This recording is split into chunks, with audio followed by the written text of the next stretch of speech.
BJP నేత కేంద్ర మంత్రి కిషన్ రెడ్డి మాట్లాడుతున్నారు. లైవ్ ద్వారా ఆలోచన చేయాల్సినటువంటి అవసరం ఉంది. సింగరేణి కార్మికులు కూడా ఆలోచన చేయాల్సిన అవసరం ఉంది. గతంలో మనకందరూ తెలుసు, వాజ్పేయి గారు ప్రధానమంత్రిగా ఉన్నప్పుడు సింగరేణి కూడా ఆ రోజు అప్పులప్పలు అవుతూ ఉంటే మరి BIFR కింద ఆ కంపెనీ ఇబ్బందులు ఎదుర్కొంటున్నప్పుడు ఆ రోజు 684 కోట్ల సింగరేణి అప్పు ఏదైతుండనో ఆ రోజు మారిటోరియం విధించడం జరిగింది కేంద్ర ప్రభుత్వం. అంతేకాకుండా 525 కోట్ల రూపాయలు మరి ఆ రోజు ఆర్థిక సహకారం కూడా సింగరేణిని నిలబెట్టాలని కేంద్ర ప్రభుత్వం అందించిన విషయాన్ని కూడా మనం చేస్తూ ఉన్నాను.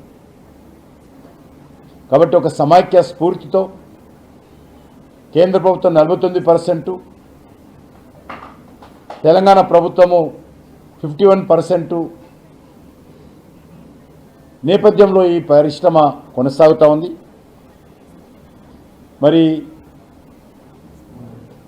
2014లో సుప్రీంకోర్టు జడ్జిమెంట్ ఆధారంగా కోల్ బ్లాక్స్ అన్ని కూడా సుప్రీంకోర్టు రద్దు చేసి పారదర్శకతతో, ట్రాన్స్పరెన్సీతో వేలంపాటలో బొగ్గు బావులు అలాట్ చేయాలని ఆదేశించిన విషయం మనకందరికీ తెలుసు.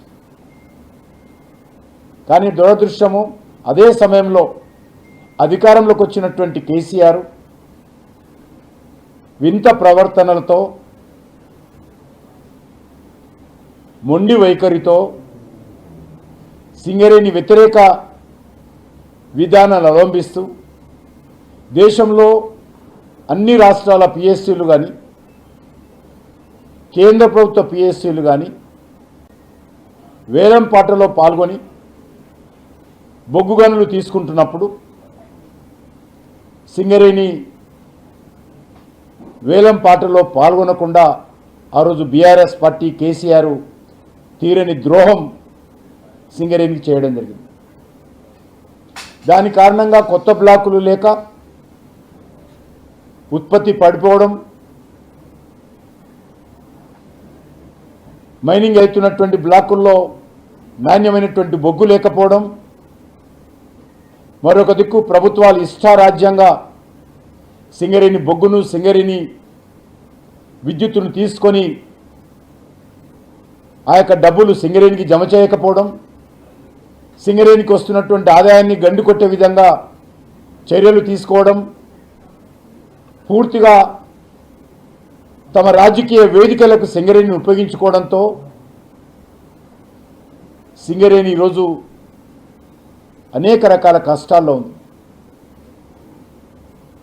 ఈ పరిస్థితుల్లో 2015లో నరేంద్ర మోడీ గారి ప్రభుత్వము సింగరేణికి సంబంధించినటువంటి విద్యుత్ ఉత్పత్తి సంస్థకు ఒరిస్సాలో నైని కోల్ బ్లాక్ కేటాయించడం జరిగింది. 2015లో కేటాయిస్తే మొన్నటి వరకు నైని కోల్ బ్లాక్ విషయంలో కేసీఆర్ ఏమాత్రం పట్టించుకోలేదు. ఒరిస్సాకు సంబంధించినటువంటి ముఖ్యమంత్రి నవీన్ పట్నాయక్ దానికి అనుమతులు ఇవ్వకుండా అడ్డుకుంటే కనీసం కేసీఆర్ పోయి మాట్లాడడం కానీ, సమస్య పరిష్కరించడం కానీ చర్యలు తీసుకోలేదు. కేంద్ర ప్రభుత్వం కోల్ బ్లాక్ ఇచ్చినప్పటికీ కూడా క్యాప్టివ్ మైన్ కింద చివరకు అక్కడ నవీన్ పట్నాయక్ ప్రభుత్వం BJD పోయి భారతీయ జనతా పార్టీ వచ్చిన తర్వాత ఈరోజు అక్కడ ముఖ్యమంత్రితో మాట్లాడి ఈరోజు నైని కోల్ బ్లాక్ సంబంధించినటువంటి అనుమతులు ఇప్పించి ఈరోజు అక్కడ కోల్ ప్రొడక్షన్ స్టార్ట్ అయింది. చివరకు దాన్ని MDO కోసం టెండర్లు వేస్తే ఏ రకంగా మంత్రులు కొట్లున్నారో, ఏ రకంగా మంత్రులు కొట్లాడుకున్నారో, రోడ్డుకి ఎక్కారో, బజార్న పడ్డారో మనం చూసాం. సింగరేణి నష్టపోతుందని ఎవరికి బాధ లేదు, మాకు కమిషన్లు రాకపోయి అనేటువంటి పరిస్థితి సింగరేణిలో మీ ప్రచార ప్రసార సాధనాల్లోనే వచ్చిన విషయం మనం చేస్తూ ఉన్నాం. నేను చెప్తున్న ఆరోపణ కాదు. చివరకు ఇటీవల తాడిచర్ల 2 దాన్ని కూడా ఈరోజు కేంద్ర ప్రభుత్వము సింగరేణి భవిష్యత్తును దృష్టిలో పెట్టుకొని, సింగరేణి కార్మికులను దృష్టిలో పెట్టుకొని, తెలంగాణను దృష్టిలో పెట్టుకొని తాడిచెర్ల 2 అలాట్మెంట్ చేసిన విషయాన్ని ఈ సందర్భంగా మనవిస్తా ఉన్నాను. ఇప్పుడు ఒక బ్లాకు మణుగూరులో పీకేఓసి డిప్ సైడ్ బ్లాక్ ఇప్పుడు ఆక్షన్లో పెట్టాం మేము. ఆ బ్లాక్ కూడా సింగరేణికి రావాలి అనేటువంటి దృక్పథంతో సింగరేణి కార్మికుల తరఫున మరి అనేక మంది పెద్దలతో మాట్లాడి సింగరేణికే వచ్చే విధంగా టెండర్లు వేయండి అని చెప్పి కార్మిక సంఘాలు కూడా మాట్లాడిన విషయాన్ని మనవి చేస్తా ఉన్నాను. కానీ దురదృష్టం ఏంటంటే తెలంగాణ జెన్కో సింగరేణికి పోటీగా ఈరోజు టెండర్లో పాల్గొన్నది. గతంలో తెలంగాణ జెన్కోకు నరేంద్ర మోడీ గారి ప్రభుత్వము తాడిచెర్ల 1 క్యాప్టివ్ మైన్ కింద అలాట్మెంట్ చేస్తే అది సింగరేణికి ఇవ్వకుండా ఆ రోజు టీఆర్ఎస్ ప్రభుత్వము ఒక ప్రైవేట్ వ్యక్తులకు ఎండిఓ కింద నియమించడం జరిగింది. ఇటీవల నైనీ కోల్ బ్లాక్ విషయంలో కూడా ఘర్షణ జరిగినటువంటి విషయం మనకు తెలుసు. ఈరోజు మా తాపత్రయం అంతా కూడా PKOC dip side extension mine ఏదైతున్నదో అది మణుగూరులో సింగరేణికే రావాలి, సింగరేణికి వస్తేనే దాని భవిష్యత్తు ఉంటుంది సింగరేణికి అనే విషయాన్ని ఈ సందర్భంగా మనవిస్తున్నాను. ఈ రకంగా నేను ముఖ్యమంత్రి గారిని కోరుతా ఉన్నాను, దయచేసి ఏపీ జెన్కో వేసినటువంటి టెండర్ నుంచి విడ్రా కావాలి, అది సింగరేణికి మాత్రమే ఆ యొక్క బొగ్గు బ్లాకు దక్కేలా చర్యలు తీసుకోవాలని నేను ముఖ్యమంత్రి గారిని కోరుతా ఉన్నాను. అవసరమైతే నేను ముఖ్యమంత్రి గారికి ఇది ఉత్తరం కూడా రాస్తాను ఈరోజు. ఎందుకంటే ఈరోజు సింగరేణికి సంబంధించినటువంటి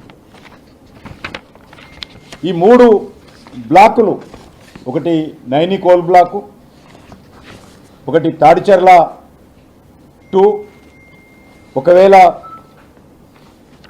ఇప్పుడు ఆక్షన్లో ఉన్నటువంటి పీకేఓసి డిప్ సైడ్ బ్లాకు, ఈ 3 కూడా సింగరేణికి లాభం చేకూర్చేటువంటి విషయంలో నేను మీ అందరికీ మనవి చేస్తా ఉన్నాను.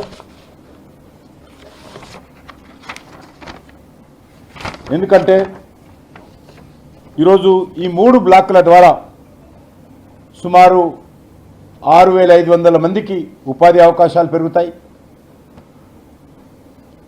సుమారు 830 మెట్రిక్ టన్నుల కోలు, 830 మెట్రిక్ టన్నుల కోలు సింగరేణికి ఉత్పత్తి అవుతుంది. ఒక బ్లాకు 50 సంవత్సరాలు, ఒకటి 35, ఇప్పుడు పీకేఓసి 20 సంవత్సరాల వరకు మైనింగ్ అవకాశం ఉంటుంది. నైనీ కోల్ బ్లాక్ ద్వారా 340 మెట్రిక్ టన్నులు, తాడిచెర్ల 2 ద్వారా 340 మెట్రిక్ టన్నులు, పీకేఓసి ద్వారా 150 మెట్రిక్ టన్నులు కోలు రిజర్వ్స్ ఉన్నాయి. ఈ 3 కోల్ బ్లాక్స్ ద్వారా సుమారు 1,95,000 రూపాయల 1,95,000 కోట్ల రూపాయలకు సంబంధించినటువంటి టర్నోవర్ సింగరేణికి లభిస్తుంది. రాష్ట్ర ప్రభుత్వానికి కూడా సుమారు 40,000 కోట్ల రూపాయల ఆదాయము రాష్ట్ర ప్రభుత్వానికి కూడా ఈ 3 బ్లాకుల ద్వారా వచ్చేటువంటి అవకాశం ఉంది. కాబట్టి దీన్ని దృష్టిలో పెట్టుకొని నేను ముఖ్యమంత్రి గారిని కోరుతా ఉన్నాను, అది సింగరేణికి చెందే విధంగా చర్యలు తీసుకోవాలి.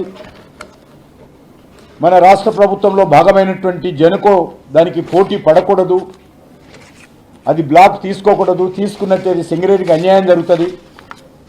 మళ్ళీ ఆ బ్లాక్కు ఎండిఓని ఎవరు అపాయింట్మెంట్ చేయాలి, మళ్ళీ గొడవలు వస్తాయి. అదే సింగరేణికుంటే ఏ రకమైనటువంటి గొడవలు ఉండవు. సింగరేణి కార్మికులే కష్టపడి మైనింగ్ చేస్తారు కాబట్టి అది సింగరేణికే ఉండే విధంగా చర్యలు తీసుకోవాల్సిందిగా కూడా నేను ముఖ్యమంత్రి గారిని ఈ సందర్భంగా కోరుతూ, దానికి సంబంధించినటువంటి ఉత్తరం నేను ముఖ్యమంత్రి గారికి రేపు రాయాలని నిర్ణయించాలని చెప్పి మనం చేస్తా ఉన్నాను. ఈరోజు మనకందరికీ తెలుసు, కేంద్ర ప్రభుత్వము మరి ఏ రకంగా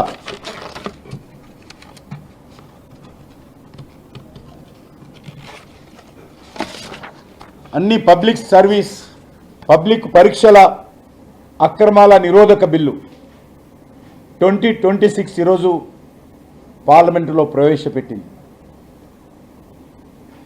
మొన్న శుక్రవారం రోజు కేబినెట్ ఆమోదించడం జరిగింది. ఈరోజు పార్లమెంటులో ప్రవేశపెట్టాం. ఇప్పుడే కాదు, 2024లో కూడా ఆ రోజు ఏ ఉద్యమాలు లేవు, ఏ ప్రతిపక్ష నాయకుడు అడగల,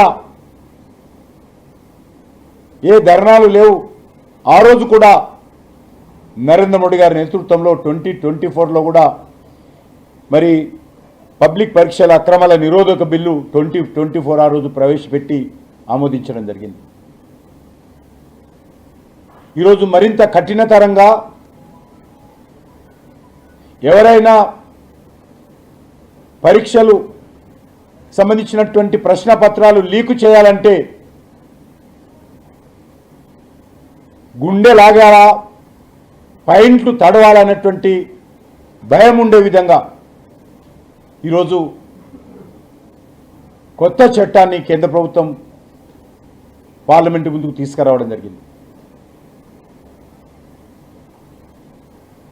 అన్ని ప్రతిపక్ష పార్టీలు కూడా ఈ బిల్లుకు స్వాగతం పలికి నిర్మాణాత్మకమైనటువంటి భవిష్యత్తులో ఎవరైనా అక్రమాలు చేయాలంటే భయపడే విధంగా మరిన్ని సలహాలు సూచనలు ఇవ్వాల్సినటువంటి అవసరం ఉంది. కానీ ప్రతిపక్షము గత అనేక సంవత్సరాలుగా చూస్తూ ఉన్నాం. అది జిఎస్టీ బిల్లు కావచ్చు, పెద్ద నోట్ల రద్దు కావచ్చు, ఆర్టికల్ 370 కావచ్చు, త్రిబుల్ తలాక్ కావచ్చు, లేకపోతే డిజిటల్ ట్రాన్సాక్షన్ కావచ్చు, ఏ రైతుల బిల్లు కావచ్చు, నిర్మాణాత్మకంగా దేశ భవిష్యత్తుకు ఉపయోగపడేటువంటి ఏ చట్టాలను తీసుకొచ్చినా కూడా ఏ రకంగా కాంగ్రెస్ పార్టీ ప్రతిపక్షము అడ్డుకున్నావో, వ్యతిరేకించాయో మనం చూశాం. కనీసం ఈ ఉద్యమాలు జరుగుతున్నటువంటి నేపథ్యంలో ఇప్పుడైనా సరే కాంగ్రెస్ పార్టీ స్వచ్ఛందంగా ముందుకు వస్తుందని భావించాం. కేంద్ర ప్రభుత్వం తీసుకున్నటువంటి ఈ యొక్క బిల్లు నిర్ణయానికి స్వాగతం పలుకుతారనుకున్నాం. కానీ ఆశ్చర్యం వేస్తూ ఉంది. వ్యవస్థలో మార్పులు రావాలి, దానికి స్వాగతం పలకాల్సినటువంటి అవసరం ఉండింది. విద్యార్థులకు భరోసా కల్పించాలి. మనం చూస్తూ ఉన్నాం, దేశంలో ఎక్కడ 10th క్లాస్ రిజల్ట్స్ వచ్చినా నిరాశ నిస్పృహలతో ఆత్మహత్యలు చేసుకుంటున్నారు. ఇంటర్మీడియట్ రిజల్ట్స్ వచ్చినా నిరాశ నిస్పృహలతో విద్యార్థులు ఆత్మహత్యలు చేసుకుంటున్నారు. డిగ్రీ ఎగ్జామ్స్ వచ్చినా, ఎంసెట్ ఎగ్జామ్స్ వచ్చినా ఆత్మహత్యలు జరుగుతూ ఉన్నాయి. దురదృష్టవశాత్తు నీట్కి సంబంధించి కూడా ఆత్మహత్యలు జరిగాయి. కాబట్టి వాళ్ళు మన పిల్లలే, వాళ్లకు ధైర్యం కల్పించాలి. సమాజము, ప్రభుత్వము, పార్టీలు, వ్యవస్థ మీకు అండగా ఉంటుంది, పొరపాట్లు జరగకుండా చూస్తాము అనేటువంటి విశ్వాసం కల్పించడం కోసం ప్రతిపక్షాలన్నీ ముక్త కంఠంతో ఈ యొక్క బిల్లుకు అనుకూలంగా మరి మార్పులు చేర్పులతో మాట్లాడాల్సినటువంటి అవసరం ఉంది. మరి దురదృష్టవశాత్తు ఆ రకమైనటువంటి చర్చ జరగలేదు. ఈరోజు ప్రతిపక్ష నాయకుడు రాజ్యసభలో మాట్లాడుతూ భారతదేశ చరిత్రలో విద్యార్థుల మీద ఈ రకమైనటువంటి దాడి ఎక్కడా జరగలేదు, ఎప్పుడు జరగలేదని మాట్లాడారు.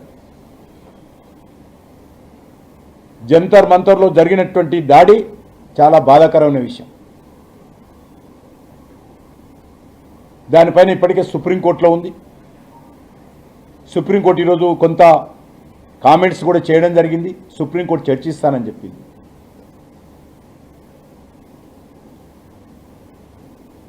కానీ నేను ఒకటి కాంగ్రెస్ పార్టీకి మనవి చేస్తా ఉన్నాను,